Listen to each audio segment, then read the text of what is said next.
Terima kasih untuk Anda yang masih bergabung bersama dengan kami dan kami juga masih mengundang Anda untuk bisa berpartisipasi di WhatsApp interaktif kami di 0812 di 8788 di 3723 seperti yang tertera di layar televisi Anda nantinya. Langsung saja pemirsa kita akan coba lihat saham-saham pilihan yang direkomendasikan di tengah rilis kinerja, kemudian juga ada potensi pembagian dividen nantinya dan juga di tengah penantian suku bunga The Fed. Yang pertama ada Telkom, direkomendasikan buy, support yang bisa diperhatikan di 3950, resisten hingga ke 4.200. Dan selanjutnya ada Astra International, supportnya di 5.000, resistennya hingga ke 5.500. Dan selanjutnya ada BBCA, juga direkomendasikan buy, tadi pun juga sempat kita ulas, 9.500 hingga ke 10.000. Range-nya juga cukup lebar pemirsa. BBRI juga 5.500 dari sisi support dan resistennya hingga ke 6.000. Telkom, Astra International, BBCA dan BBRI, dan lagi-lagi keputusan investasi tetap ada di tangan pemirsa IDX Channel.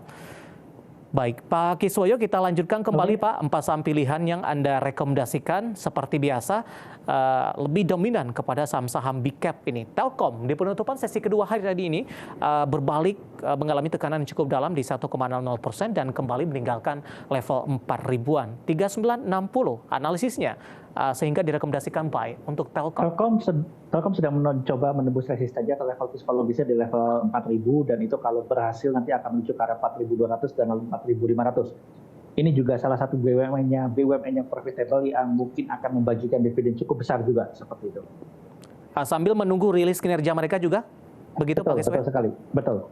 Baik, tapi dalam beberapa bulan terakhir Pak Kiswoyo, range pergerakan Telkom tidak terlalu lebar Pak, 39, 4.000, kemudian balik lagi ke 39 walaupun sebelumnya sempat ke 38. Apa sebenarnya yang menjadi atau yang membuat Telkom ini range pergerakannya tidak terlalu lebar Pak? Apa yang masih ditunggu oleh investor sampai sejauh ini? Sebetulnya kita ini memang investor kita ini sekarang lagi banyak menghadapi banyak keluar bad news ya seperti Astra International yang belakangan ini dibilang jadi dengan begitu banyak bad news, tapi sebetulnya kalau kita pilah lagi ke Astra International itu dari zaman dulu kan sudah ada event bad news ya. Seperti dulu awal-awal Yuring masuk bilangnya akan mempengaruhi pangsa pasar Astra, tapi setelah 5 tahun tidak terbukti. Pangsa pasar Astra tetap besar, tetap mayoritas. Terus belakangan akan ada pangsa pasar akan digerus oleh mobil listrik BYD. Terus belakangan lagi akan ada recall Fortuner dan sebagainya. Itu kan ada begitu banyak. Tapi padahal kita tahu bahwa itu sudah bukan berita buruk yang pertama. Sebelumnya juga ada berita buruk dan hasilnya baik-baik saja. Gitu. Kaitannya dengan Telkom seperti apa Pak Kiswoyo? Telkom juga sama. Sebetulnya ada ancaman bilang nanti ada satelitnya Starlink yang akan mengoperasikan. Jadi jaringan telekomunikasi nanti tidak akan pakai BTS lagi, tidak pakai kabel optik lagi. Telkom akan terancam bisnisnya seperti itu. Tapi itu kan tidak semudah bulan depan akan langsung beroperasional. Baik. Kan butuh waktu 3-5 tahun. Dan buktinya sampai sekarang ya baik-baik saja gitu Telkom kondisi kinerja keuangannya. Jadi memang ada banyak ketakutan-ketakutan, tapi nanti biasanya setelah mulai rilis laporan keuangan seperti perbankan, itu nanti akan mulai naik ke atas kembali, apalagi dividen juga cukup besar. Oke, 3950 support dan resisten hingga ke 4.200. Selanjutnya untuk Astra International, Pak Kiswoyo tadi pun secara fundamental juga sudah Anda sampaikan untuk Astra. Dari sisi teknikal Pak, hari ini mencoba berbalik arah ke 5125 kembali. Selama di atas 5.000 sudah aman, karena itu kalau level psikologisnya dia ada di level 5.000, jadi sudah di atas 5.000 jadi sudah aman. Ini tinggal menunggu pola pembalikan untuk menembus level 5.500. Saya lihat lalu setelah itu ada 6.000, 6.500 dan lalu 7.000. Arahnya adalah ke situ. Karena masih akan ada kan kemarin sudah bagi dividen interim Rp98 untuk tahun buku kemarin, dan kami prediksi akan ada bagi dividen lagi sebesar Rp500.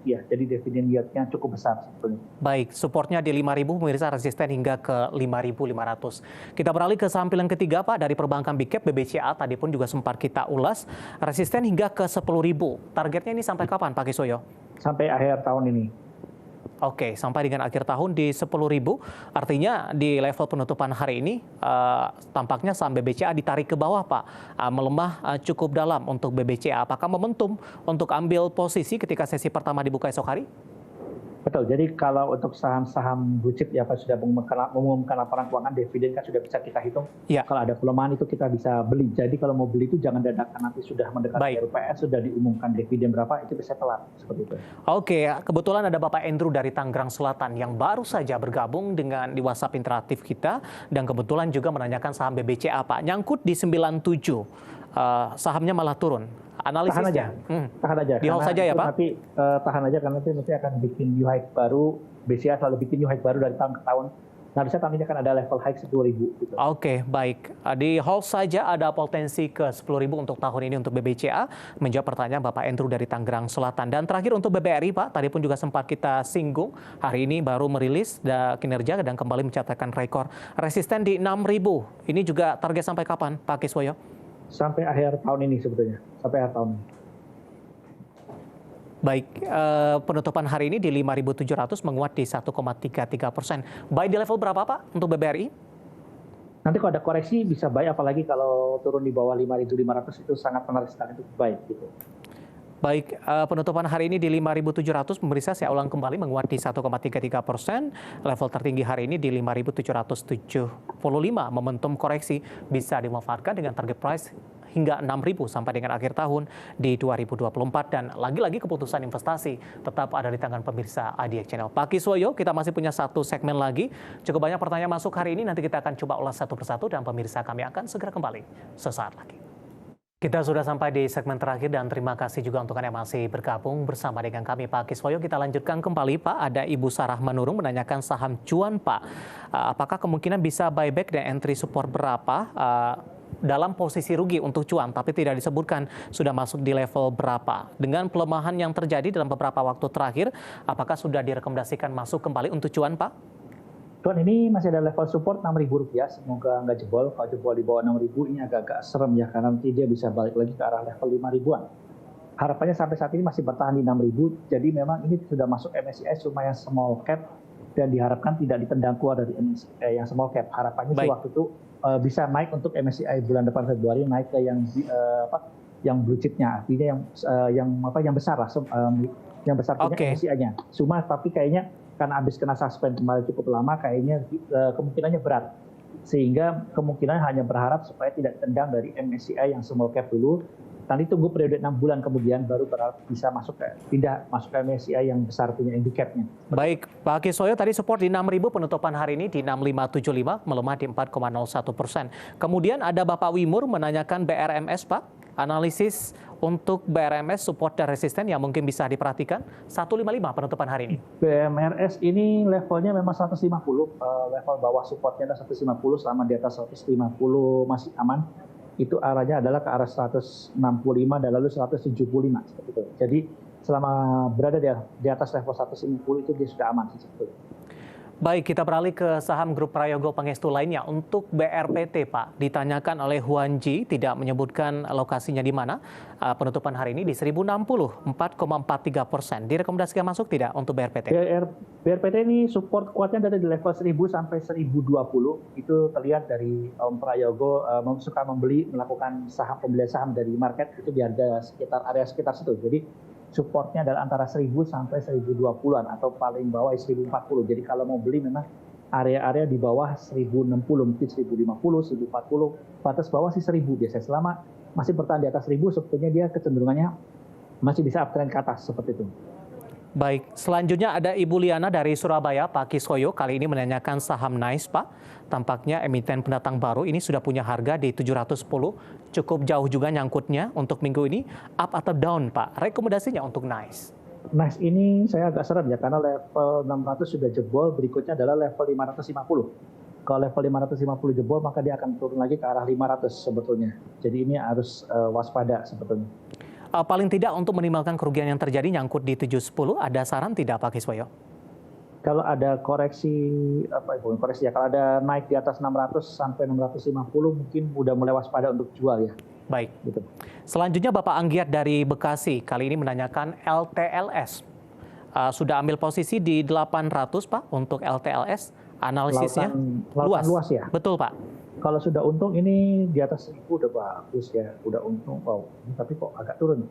Hati-hati Pak, ini memang level 1000 adalah level supportnya dia. Selama dia masih di atas level 1000, range-nya itu di antara 1000 sampai 1250. Jadi selama masih di range ini dia nggak akan kemana-mana. Tapi kalau turun di bawah 1000 waspada. Jadi kalau modalnya apalagi udah modal bawah ya, kalau turun di bawah 1000 lebih baik buang aja. Gitu.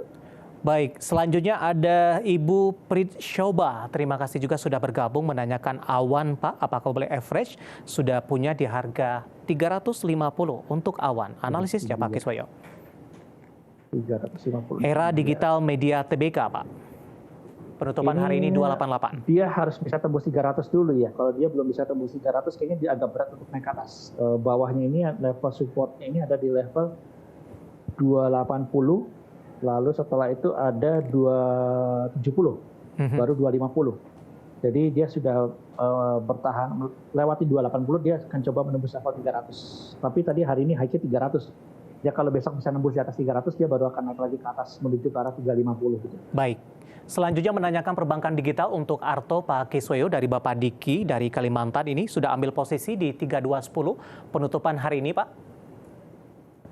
Arto ini agak sideways atas. Ya level supportnya adalah level 3000, masih jauh. Atasnya lagi adalah 3100. Jadi selama masih di atas 3100 masih aman. Baik. Tapi kalau turun di bawah 3100 dan turun di bawah 3000 dia akan turun ke bawah lagi.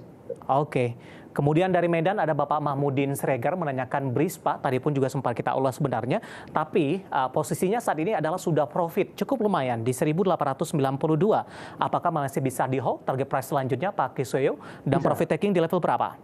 Nah itu saya bilang kalau mau profit taking selama dia masih di atas level 2300 dia akan menuju 2500. Kalau Baik. bisa tembus lagi 2500 arahnya adalah 2750. Oke, terakhir ada Rianto dari Tangerang menanyakan AMRT, Pak. Bagaimana analisisnya? Sudah ambil posisi di 2660. Singkat saja Pak Kiswoyo. AMRT ini sebetulnya level supportnya adalah level 2600-an. Jadi kalau dia turun di bawah 2600 ini bahaya. Selama di atas 2600, range atasnya adalah sekitar level 2750-an. Jadi dia masih main kotak 2600 sampai 2750. Gitu. Baik, jawaban untuk Pak Rianto, AMRT di 2660 dari Tangerang, dan lagi-lagi keputusan investasi tetap ada di tangan pemirsa IDIA Channel. Pak Kiswoyo, waktu kita cukup terbatas, pembahasan tadi tampaknya sekaligus mengakhiri bersama kita untuk kali ini. Terima kasih sudah bergabung Pak, sehat selalu Pak Kiswoyo. Oke, thank you. Baik, ada Bapak Kiswoyo, Head of Investment Reswara Gian Investa. Akhirnya, saya David Sanovel dan seluruh kerja yang bertugas mengucapkan terima kasih dan sampai berjumpa kembali.